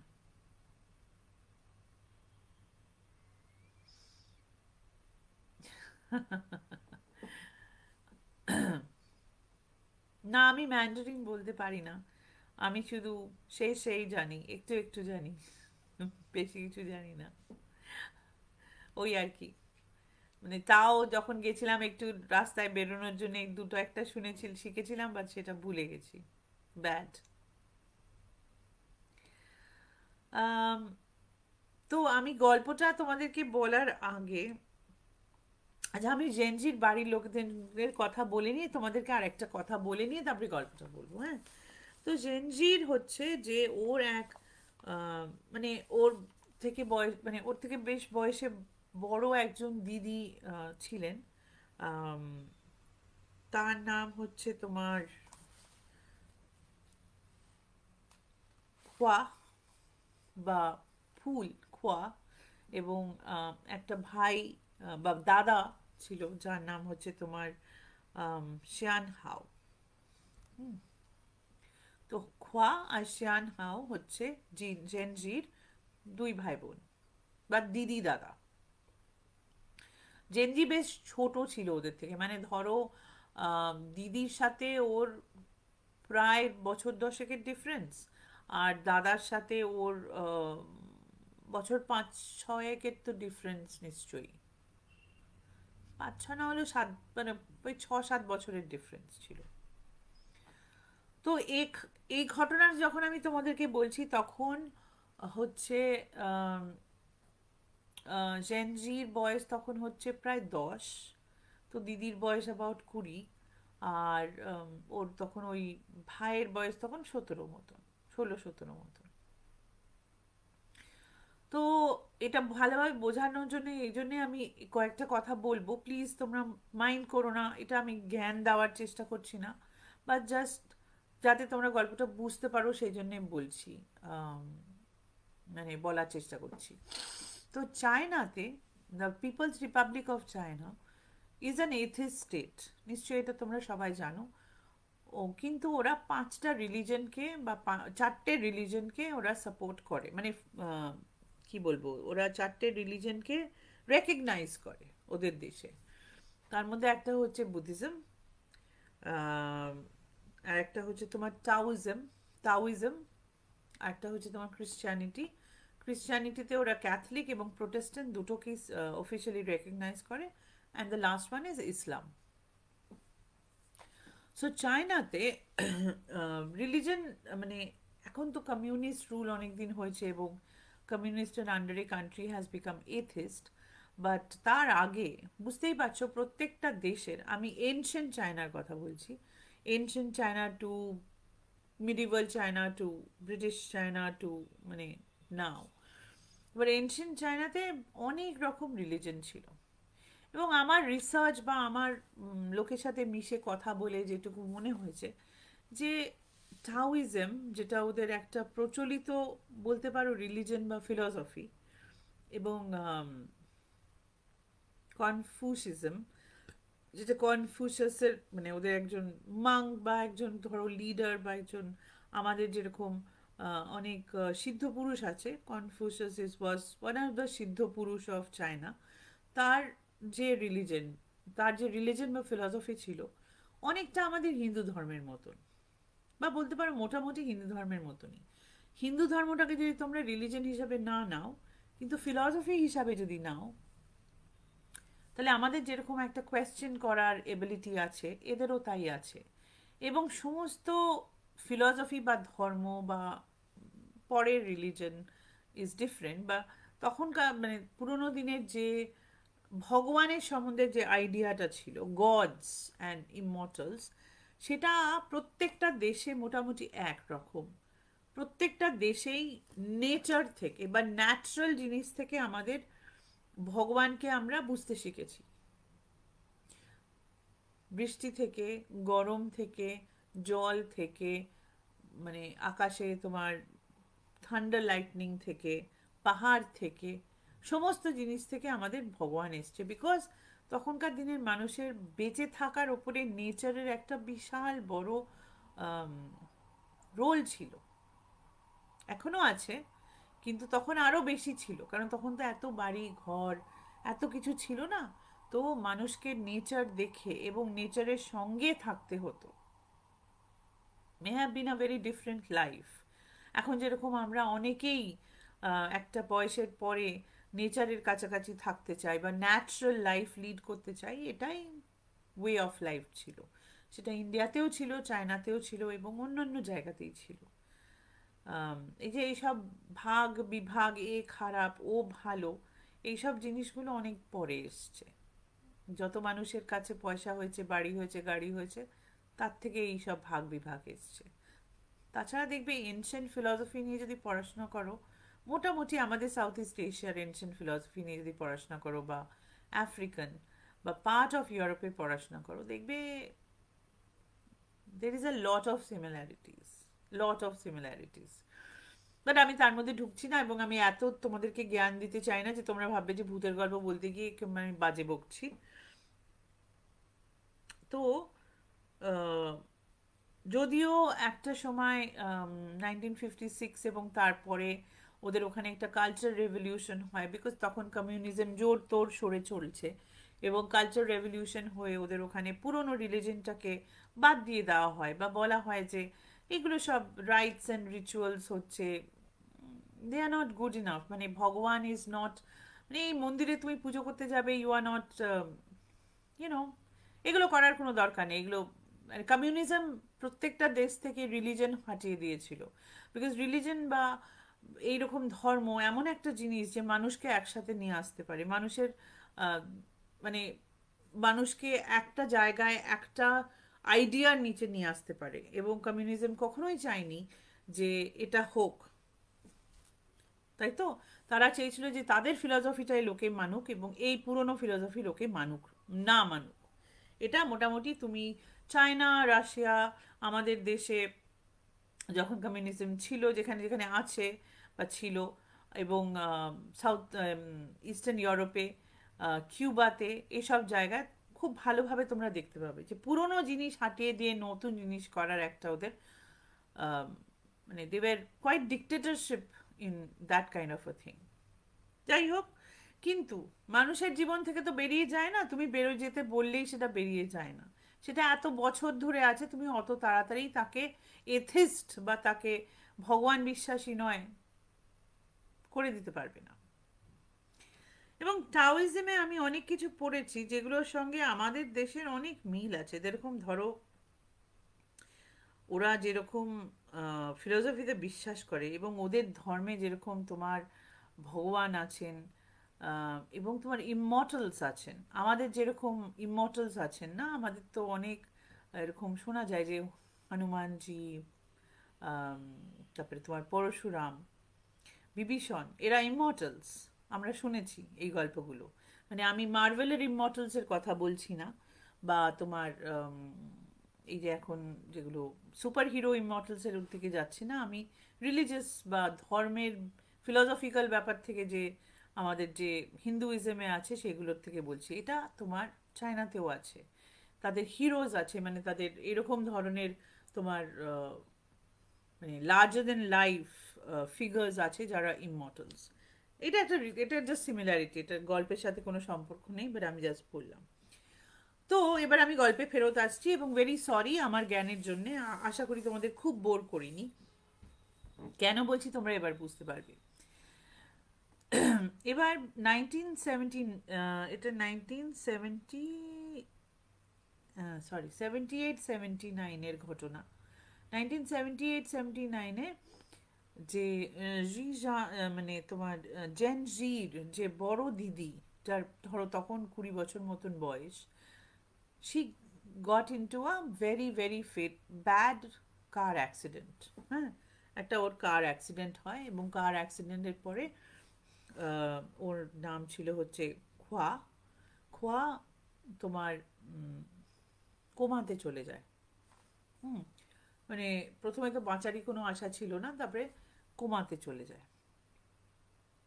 এবার কি হয়, একটা বাড়ির বড় মেয়ে, একটা বাচ্চা কোমাতে চলে গেছে, এবং তখন আর একটা জিনিস যেটা চায়নাতে হচ্ছিল 1979 এবং 1980-তে এটা রুল হয়ে যায়। 1979-এ গভর্নমেন্ট তখন রুল করে দিয়েছে যে 1980-র পরে কোনো কাপলের একটার বেশি বাচ্চা হতে পারবে না। এই রুলটা ওদের 2016 অবধি ছিল। তোমরা নিশ্চয়ই জানো, ওয়ান চাইল্ড ফ্যামিলি চায়নাতে ছিল, মানে you are not allowed to have a second child. So obviously social দিক থেকে বলো, কান্ট্রির পলিটিক্যাল দিক থেকে বলো, গোটা সমস্ত জিনিসটা একটু ভীষণ হিটেড আপ হয়েছিল, ভীষণই একটা অদ্ভুত ব্যাপার হয়েছিল। তো জেনজির বাবা ওয়াজ আ প্র্যাকটিক্যাল পার্সন, মেয়ের এরকম ইয়ে হয়েছে, হসপিটালে ভর্তি আছে, যত যা করা যায় চেষ্টা করছেন। কিন্তু মা তো, ওর মা খুব ভেঙে পড়েছিল যে কি করে হবে এবার। উম, তোমার শান হাও আর জেনজি দুজনেই মার সাথে আছে, কোথায় থাকবে? ওরাও তো ওই স্কুলে যায় এবং তারপরে হসপিটালে চলে আছে, কারণ কোমাতে চলে যাওয়ার পরে এবার এটা 1 মাস মতন হয়ে গেল, 1.5 মাস মতন হয়ে গেল, ডাক্তাররা তো কোনো উত্তর দিতে পারছে না যে কোমা থেকে কবে ফিরবে বা ফিরবে কি না, উত্তর দিতে পারছে না। চেষ্টা করে যাচ্ছে, উম, কোনো যদি রেসপন্স পাওয়া যায়। এবং ধরো তোমার প্রিয়জন, তোমার আপন জনের যদি এরকম হয়, তুমি তো চট করে প্লাগটা খুলে নিতে পারবে না। তোমার মনে তো একটা আশা থাকবে, একটা 20 বছরের মেয়ে হয়তো ফেরত আসবে, হয়তো কোমাটা কেটে যাবে। সো এই সব যখন হচ্ছে তখন ওর মা, যে অবভিয়াসলি একটু রিলিজিয়াস ছিলেন উনি, পুরোনো দিনের একটু ইয়ে ছিলেন, উনি একজন শামানের কাছে যান। আর শামান হচ্ছে তোমার আমাদের দেশে তান্ত্রিক ধরো, হুম, বাট হ্যাঁ তান্ত্রিকই ধরো বেটার, যারা ওই তন্ত্র সাধনা করতো। বলছি না আমাদের মানে মানে দুটোর মধ্যে অনেক সিমিলারিটি আছে। সব দেশেই এরকম শামান্সরা থাকে যারা এইসব তন্ত্র সাধনা করে, বা ওদের ওদের মতন মানে ওদের তন্ত্র সাধনার অন্য নাম, বা তন্ত্র সাধনা করেন। সো শামানের কাছে যান এবং শামানের কাছে গিয়ে কথা বলেন যে আমার মেয়েকে ঠিক করে দেওয়ার জন্যে, ডাউন আর আস্ক। তো শামান যে ছিলেন তিনি বলেন যে হ্যাঁ তোমার মেয়ের সোল, বা তোমার মেয়ের যে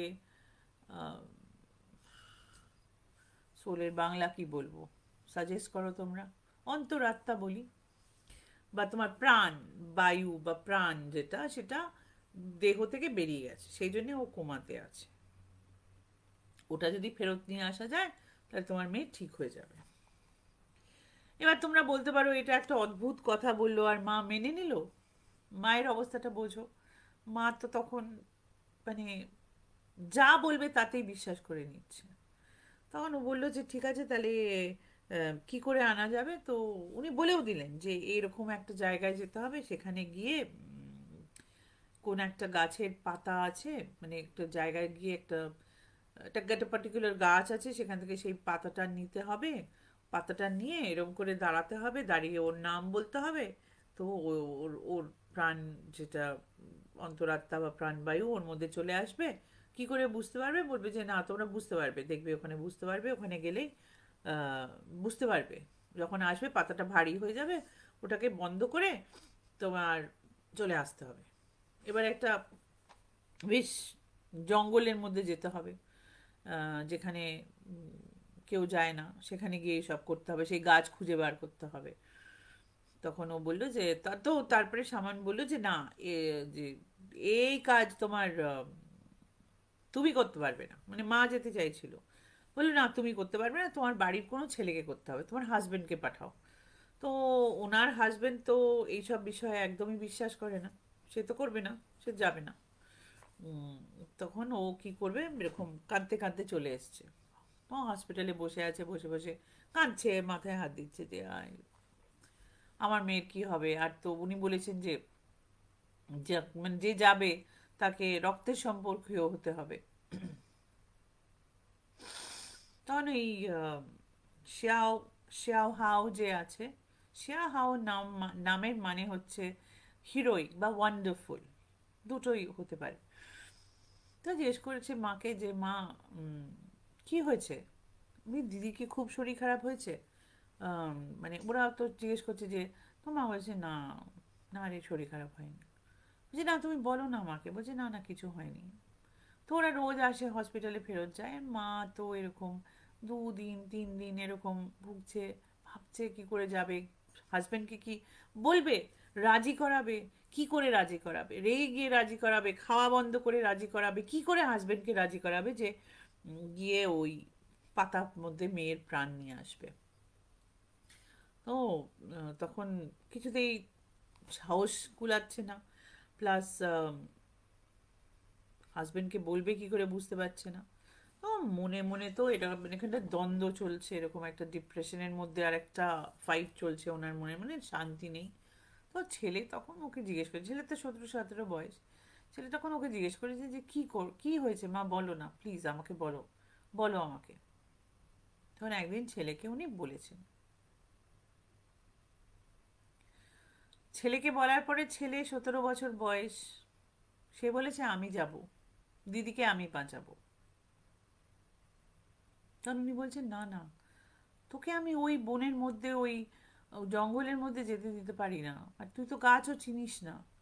তো বলছে না, তুমি আমাকে ওনার কাছে নিয়ে চলো, উনি বলে দেবেন গাছ কিরকম কি, আমি যাব, আমি নিয়ে আসবো, দিদিকে বাঁচাতেই হবে। উনি এখন পড়েছেন একটা মুশকিলে, একটা বাচ্চা ওরকম কোমাতে পড়ে আছে, একটা বাচ্চা বলছে জঙ্গলে যাবে, আর একটা বাচ্চা তো ছোট, ছোট মেয়ে, এদিকে হাজবেন্ডকে বলতে পারছেন না।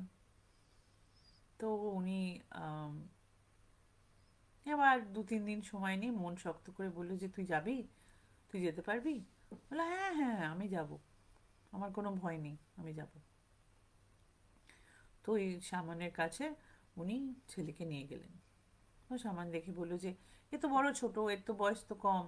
বলছে না, এই যাবে, ওর বাবা তো রাজি হচ্ছে না, আপনি একে পাঠান, কিন্তু কিছু ইয়ে দিয়ে পাঠান, মানে কোনো আম, কোনো কিছু দিন যাতে ওর রক্ষা হয়। তো বললো হ্যাঁ হ্যাঁ হ্যাঁ, সেসব আমি করে দেবো। তো ওকে বলে দিল যে ওর একটা কি পড়তে হবে, কখন যেতে হবে, টাইমটা হচ্ছে তোমার আম, মানে সন্ধেবেলাও নয়, মানে ওই আর কি যেটাকে বলে গোধূলি, যেটাকে আমাদের বলে রাইট অ্যাট দ্য টাইম, যেখানে সন্ধে হতে চলেছে কিন্তু সন্ধে নয়, ওই যে ওই সময়টা, ওই সময়টা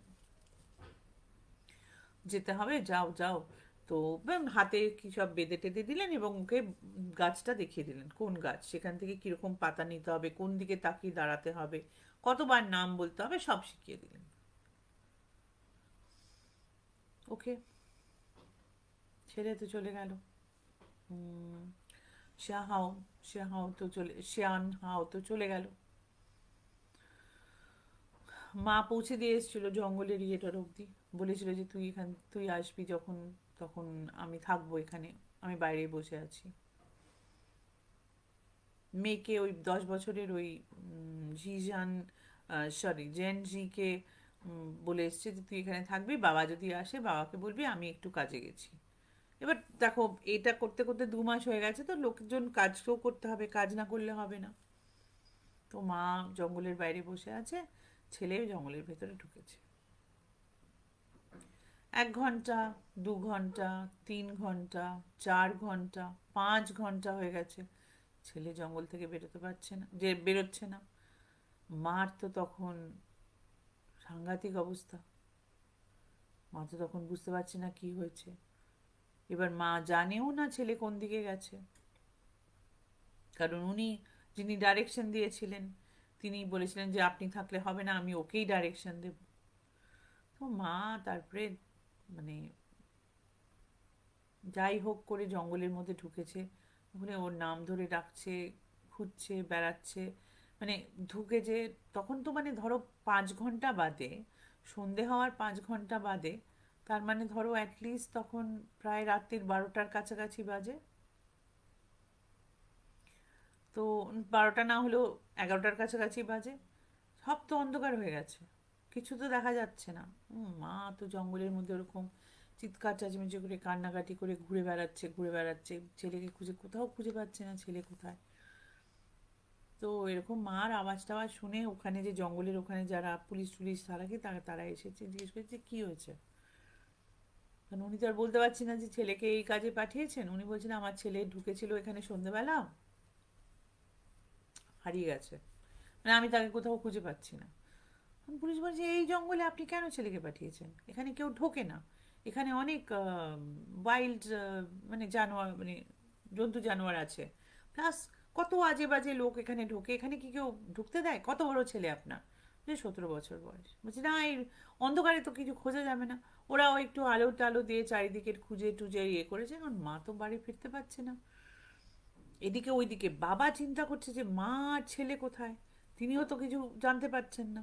এবার এখানে তো কোনো সেলফোন, মোবাইল ফোন, কোনো ফোনেরই কোনো মানে ব্যবস্থা নেই, উনি জানেনও না কোথায় আছে। হুম, পুলিশরা মাকে বলেছে আপনি বাড়ি চলে যান, আপনি বাড়ির অ্যাড্রেস দিয়ে যান, আমরা খবর পেলে জানাবো। মা বলছে না, আমি ছেলেকে না নিয়ে যাব না। না, উনি বসে আছেন মানে উনিই একা বসে আছেন ওখানে, এদিক থেকে ওদিকে দৌড়াচ্ছেন, এদিকে যাচ্ছেন ওইদিকে যাচ্ছেন। এই বেশ ভোরবেলার দিকে 4টে, 4:15 নাগাদ উনি দেখছেন যে ও এরকম এরকম করে ওর ছেলে বেরিয়ে এসছে, গা হাত পা কাটা, চুল উবড়ো খেবড়ো, মানে কিরকম একটা অদ্ভুত বিধ্বস্ত চেহারা ছেলেটা। ও এরকম করে বেরিয়ে আসছে, এর মানে হাত কিন্তু এরকম, হাতটা এরকম বেরিয়ে আসছে, বেরিয়ে এসছে, বেরিয়ে এসে মাকে দেখে ওখান থেকে তোর মাকে ওকে ডেকেছে যে কিরে তুই কোথায় যাচ্ছিস। তো মার দিকে তাকে যে ফ্যাল ফ্যাল করে, মানে কোনো ওর চোখে কোনো রেকগনিশন নেই, মার প্রতি কোনো রেকগনিশন নেই। তো বলেছে তুই কোথায় যাচ্ছিস। তখন শুধু বলেছে যে আমার দিদিকে বাঁচাতে হবে, আমার দিদিকে বাঁচাতে হবে। তখন বলেছে ঠিক আছে ঠিক আছে, তুই চল, আমার সাথে চল। তো বলছে তুমি আমার দিদিকে চেনো। তখন মা বলছে হ্যাঁ আমি মা, আমি দিদিকে চিনবো। তখন বলছে দিদিকে চেনো, যে হ্যাঁ দিদিকে চিনি। তো চলো চলো চলো তাড়াতাড়ি চলো, ওখানে আমাকে নিয়ে চলো। তো ওরকম অবস্থায় হসপিটালে নিয়ে এসছে। এবার হসপিটালে ওরকম অবস্থায় ঢুকেছে, হসপিটালের লোকেরা বলছে এর কি হয়েছে, তো হাত খোলাতে পারছে না ওকে কিছুতেই। তখন ওর মাও বলছে না না হাত খোলাবেন না, কারণ ওর মার দৃঢ় বিশ্বাস যে ও মেয়ের প্রাণ নিয়ে এসছে, লাগিয়ে দেবে ইন দ্য সেন্স মেয়ের প্রাণ ফেরত চলে আসবে। তো মাও ওকে মেয়ের ঘরে নিয়ে যাবে, এর মধ্যে বাবা চলে এসছে, আম, তোমার জেনজি চলে এসছে। তো বাবা বলছে যে তোমরা কোথায় ছিলে রাত্রিরে, এর এরকম অবস্থা কেন, এ কোথায় গেছিল। তখন বলছে না না আমি আমি তোমাকে পরে বলবো, আগে আমাকে ওর ঘরে নিয়ে চলো, ওর ঘরে নিয়ে, ওরা তো ওর ঘরে ওকে ঢুকতে দেবে না। মারামারি, মানে একটা সাংঘাতিক কেওয়াটিক ব্যাপার, ওর হাত কেউ খোলাতে পারছে না। করতে করতে ওর ঘরে গেছে, ওর ঘরে গিয়ে দেখেছে, দেখে ও বলছে এটা কে। ওই শিয়ান খাওয়া বলছে এটা কে। ধরো মা বলছে এটা তোর দিদি। বলছে না এটা তো আমার দিদি নয়। বলছে হ্যাঁ এটা তোর দিদি, তুই হাত খোল, তুই হাত খোল। তখন ওর বাবা তখন খুব রেগে গেছে, বলছে এটা কি, তোমরা কি করছো, তোমরা কি পাগল হয়ে গেছো, একে মেয়ের এরকম অবস্থা, তোমরা হসপিটালের মধ্যে এটা কি ড্রামা চলছে। তো হাত খোল হাত খোল বলে টেনে ওর ছেলের হাত খুলে দিয়েছে। যখন টেনে হাতটা খুলেছে, দেখছে হাত ফাত এইসব জায়গা, এই এই হাতের এই সব জায়গাগুলো সব কেটে রক্ত পড়ছে, হাতের মধ্যে কিছু নেই, না পাতা না কিছু, কিচ্ছু নেই। তো ওই দেখে তো মা ওখানে অজ্ঞান হয়ে পড়ে গেছে। আর ছেলেটা তখন ওকে বলছে যে তুমি কে, তুমি আমার হাত খুলে দিলে কেন, আমার দিদিকে আমি বাঁচাতে পারবো না। তখন ওর বাবা না ওকে এরকম করে ধরে ঝাঁকিয়েছে, ঝাঁকিয়ে বলছে আহ, শান হাও, শান হাও, কি হয়েছে। তখন বলছে কে শিয়ান হাও। বলছে তুই। বলছে না, আমাকে আবার যেতে হবে ওখানে, আমাকে গিয়ে আবার গাছের পাতা নিয়ে আসতে হবে, আমাকে আমার দিদিকে বাঁচাতে হবে। তখন ওর বাবা বলেছে না, তখন ওর বাবা বলে হসপিটালে লোকজনকে বলেছে যে, এর একটু দেখো একে। তো ওকে ও ভায়োলেন্ট হয়ে যা, সরি,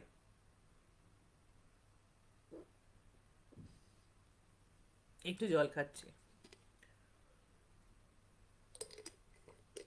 ভায়োলেন্ট হয়ে যাচ্ছিল। হ্যাঁ হসপিটালের লোকেদের সাথে, মানে ও থাকবে না, ও আবার ওই জঙ্গলে যাবে, তোকে ধরতে পারছে না, ধরতে পারছে না, ধরতে পারছে না। তো তারপরে ওকে চেপে টেপে ধরে ওকে একটা তোমার ঘুমের ওষুধ দিয়ে দিয়েছে যাতে ও শান্ত হয়ে যায়। তারপরে ওকে ভর্তি টর্তি করে কাটা টাটা যতগুলো কাটা ফাটা বা গাছের কাঁটা থেকে শুরু করে সারা গায়ে আঁচড় পাঁচড় পড়ে গেছে, বোঝা যাচ্ছে পড়ে গিয়ে আঁচড় খেয়েছে এটা ওটা, সেগুলো সব চিকিৎসা টিকিৎসা করেছে। কিন্তু তারপর থেকে শিয়ান হাও বিকামস কমপ্লিটলি ম্যাড। ওর সাথে যে জঙ্গলে কি হয়েছিল কেউ জানে না, কিন্তু নিশ্চয়ই সাংঘাতিক কিছু একটা হয়েছিল। ও একদম মেন্টাল স্টেবিলিটি হারিয়ে ফেলে, কাউকে চিনতে পারছিল না প্রথমে, তারপরে আস্তে আস্তে আস্তে চিনতে পেরেছে, কিন্তু কারোর সাথে কোনো কোহেসিভ বা কোনো কথাবার্তা সেরকম বলতে পারতো না, একটাই কথা বলতো আমার হাত বন্ধ আছে, আমার দিদির প্রাণের মধ্যে আছে, আমার হাত বন্ধ আছে, আমার দিদির প্রাণের মধ্যে আছে, আমার হাত বন্ধ আছে, আমার দিদির প্রাণের মধ্যে আছে। আমাকে যেতে হবে দিদির কাছে, আমাকে যেতে হবে দিদির কাছে। তো এই জেনজির বাবা মার খুব খারাপ অবস্থা। তার কিছুদিন বাদে ডাক্তাররা জেনজির বাবা মাকে বলে যে মেয়েকে আর বাঁচানো যাবে না, মানে এরপরে আর এর ফেরার কোনো আর আশা নেই। মানে তখন অন্য জিনিসও ডিটোরিয়েট করতে শুরু করে দিয়েছে। তো ফুয়া, যার নামের মানে হচ্ছে ফুল, সে মূর্ঝে পড়লো, ফুলটা আর থাকলো না। আর শান হো, যার নাম হচ্ছে হিরোইক বা ওয়ান্ডারফুল, সে তার মস্তিষ্কের মেন্টাল স্টেবিলিটি হারিয়ে ফেললো এবং সে কোনোদিনই ঠিক হয়নি।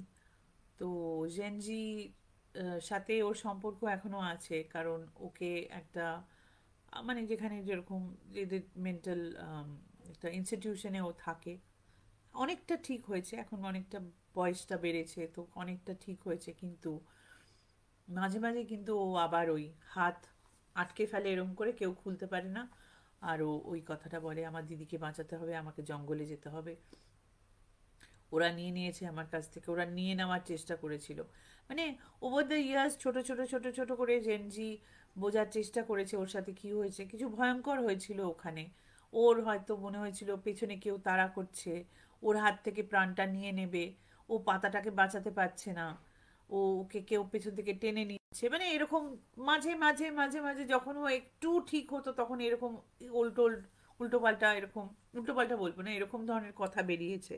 তো সেইগুলো জুড়ে জুড়ে যতটুকু ওরা মানে যতটুকু ওরা জানতে পেরেছিল, এটা কি ছিল, প্যারানর্মাল ছিল না, আম, মানে কিছু তো প্যারানর্মাল ওর সাথে হয়েছিল আমার মনে হয়। আম, কিন্তু গোটা ব্যাপারটা খুব দুঃখের ব্যাপার ছিল। না মেয়েকে বাঁচাতে পারলো, আর ওনার কথা শুনে ছেলেকে পাঠালো, ছেলেরও এরকম অবস্থা হয়ে গেল। তো বাচ্চা ছেলের পক্ষে হয়তো সম্ভবই ছিল না এইরকম ধরনের কঠিন কাজ করার। হয়তো উনি যা বলেছিলেন হতো, কিন্তু সেটা একটা বয়স্ক লোকের যাওয়া উচিত ছিল, যার বুদ্ধিশুদ্ধি আছে, যার ইয়ে আছে। একটা 17 বছরের ছেলের পক্ষে এটা খুবই মানে বিপজ্জনক একটা, তো বিপজ্জনক তো কাজই, খুবই ডিফিকাল্ট একটা টাস্ক। তো সেনজির কাছে আমি আমরা শুনেছিলাম এই ঘটনাটা, ওর জীবনের একটা দুঃখের ইতিহাস। ভাইয়ের সাথে মানে দাদার সাথে ওর সম্পর্ক এখনো আছে, ও প্রায় যায়, ফেস্টিভ্যাল কাটায় ওর সাথে, এরকম কথা বলে। আর ওর দিদির কথাও খুব মনে হয়। দিদি খুব বড় ছিল, কিন্তু মানে যেটুকু সময় ও দিদির সাথে কাটাতে পেরেছিল। তো এটাই ছিল আমার থার্ড গল্প। আমি ঠিক এটাকে ভূতের গল্প তো বলতে পারবো না, প্যারানর্মাল গল্প বলি বা মানুষের জীবনের গল্প বলি। তোমাদের কিরকম মনে হয়েছে সেটা বলো।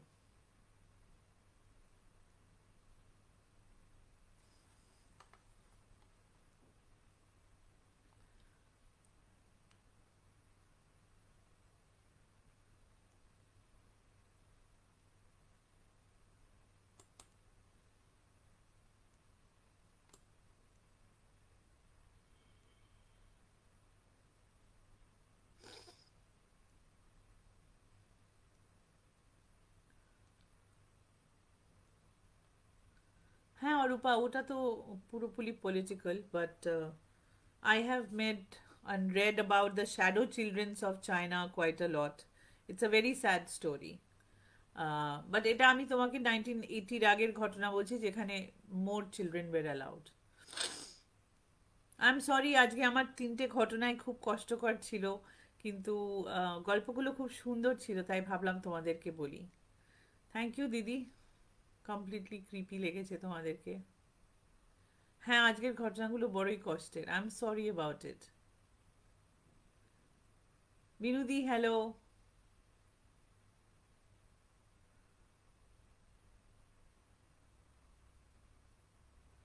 আচ্ছা মহুয়া একটু একটু ভয় পেয়েছে। ঠিক আছে, থ্যাংক ইউ সকলে আমার গল্প শোনার জন্যে, এতক্ষণ থাকার জন্যে।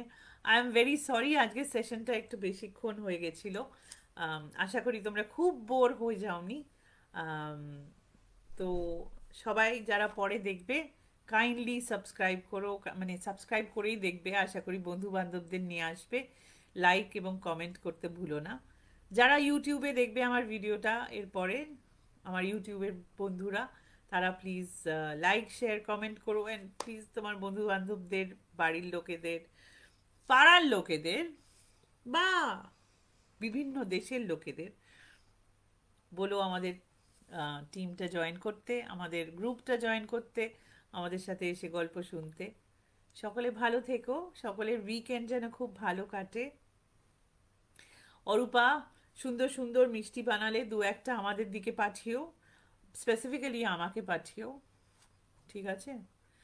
আর ভেরি সুন আশা করছি তোমাদের মধ্যে অনেকেই আসবে আমাদের আরও নতুন গল্প শোনাতে। আমরা একটা ডাবল সেশনও করতে পারি, যেখানে ধরো মানে আমি কারোর সাথে গল্প করলাম। যদি তোমাদের মনে হয় এরকম করতে চাও জানিও। সবাই ভালো থেকো, stay safe, stay well, and good evening. নমস্কার, বাই বাই।